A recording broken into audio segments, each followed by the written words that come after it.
এই যে নির্বাচন কমিশন আরপিও সংশোধনের একটি নতুন প্রস্তাবনা এনেছে তারা, যে ফেরারি এবং পলাতক আসামিরা নির্বাচনে অংশ নিতে পারবে না, এই যে পরিবর্তনটি, এই পরিবর্তনটিকে বিএনপি কিভাবে দেখছে?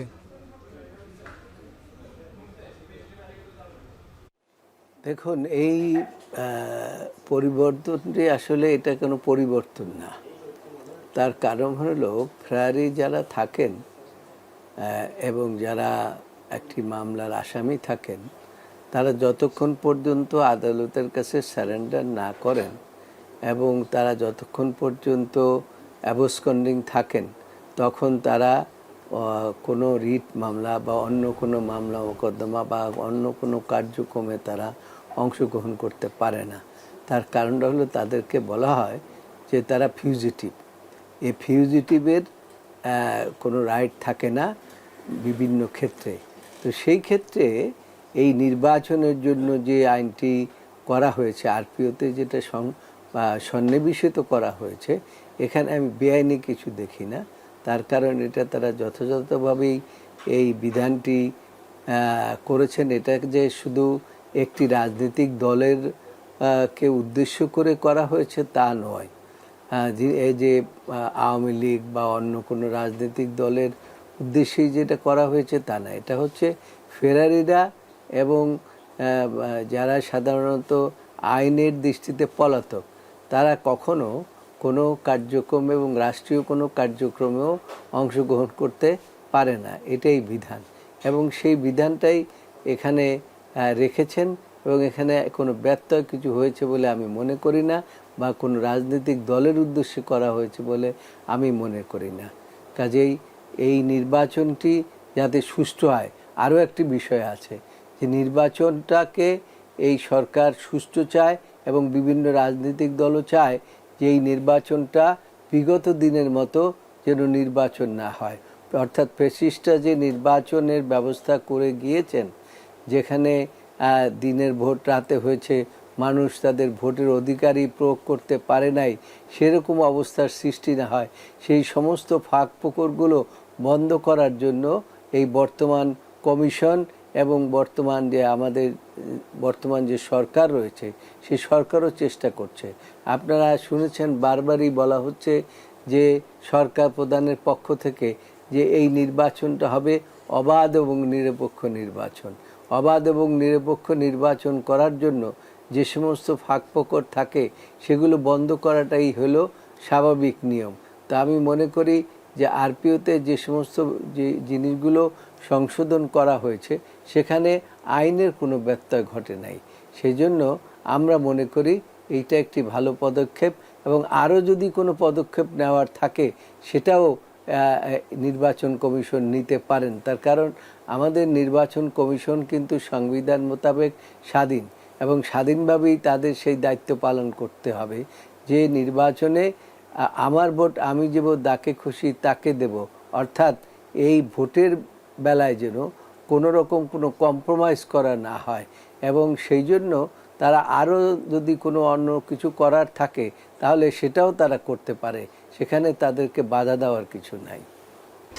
সেক্ষেত্রে আওয়ামী লীগ ছাড়া অন্য আর কোনো দলের ক্ষেত্রে এই যে আইনটি করা হচ্ছে, এই আইনটি অন্য আর কোনো দলের নেতাদের উপর, আপনি যেহেতু রাজনীতির পাশাপাশি আইন সেবায় রয়েছেন, আইন পেশায় রয়েছেন, সেক্ষেত্রে আপনার দৃষ্টিতে কি মনে হচ্ছে যে অন্য কেউ এই আইনের আওতায় চলে আসতে পারে কিনা, অন্য কোনো রাজনৈতিক দলের নেতারা? না, এটার কোনো দলের কথা কিন্তু এখানে বলা হয় নাই। বলা হয়েছে ফেরারি কোনো ব্যক্তি এই নির্বাচনে অংশগ্রহণ করতে পারবে না, অর্থাৎ ফিউজিটিভ। আমরা ইংরেজিতে বলি যে ফিউজিটিভ কোনো ব্যক্তি কোনো আইনগত কোনো পদক্ষেপ নিতে পারবে না যতক্ষণ পর্যন্ত সে আদালতের কাছে নিজেকে সোপর্দ না করেন। একটা মামলা যদি হয় তাহলে সেই ক্ষেত্রে আদালত থেকে তাকে জামিন নিতে হয়, জামিন নিলে আর তিনি সেখানে ফেরারি থাকেন না। কাজেই সেই জন্য আমি মনে করি যে এটা কোনো দলকে উদ্দেশ্য করে করা হয়েছে বলে আমি মনে করি না। আমি মনে করি যত তাড়াতাড়ি সম্ভব এই দেশের মানুষ নির্বাচনের পথে হাঁটতে চায়। আপনাদেরও এই অনুষ্ঠানটি হচ্ছে ভোটের ট্রেন। ভোটের ট্রেন কিন্তু যদি গতি যদি স্লো হয়ে যায় তাহলে সেটা কিন্তু আর ট্রেন থাকে না। সেই জন্য ট্রেনের গতি হতে হবে দ্রুত, এবং এই দ্রুততার মধ্যেই যাতে করে এই ট্রেনের মধ্যে ফাঁকের মধ্যে যেন কিছু না ঢুকতে পারে, সেই জন্য সরকারকে বিশেষ ব্যবস্থা নিতে হবে এবং নির্বাচন কমিশনকে বিশেষ ব্যবস্থা নিতে হবে। যত দিন বেশি যাবে ততই বিভিন্ন রকম প্রশ্ন দেখা দেবে। সেই জন্য সমস্ত প্রশ্নের ঊর্ধ্বে থেকে এই নির্বাচন কমিশনকে নির্বাচনের ব্যবস্থা গ্রহণ করতে হবে। সরকারকে তাদের দায়িত্ব সংবিধানে যেভাবে দেওয়া আছে সেভাবে তাদের দায়িত্ব পালন করতে হবে। অর্থাৎ নির্বাচন কমিশন যখন যে সাহায্য সহযোগিতা চাইবেন সেই সাহায্য সহযোগিতা সরকারকে করতে হবে, এটাই হচ্ছে বিধান। সেক্ষেত্রে আপনার কাছে যদি আমি একটি প্রশ্ন করি যে আসলে বিগত সরকারের আমলে আপনি জানেন যে বিএনপির অনেক নেতাকর্মীর নামে হাজার হাজার মামলা দেওয়া হয়েছে।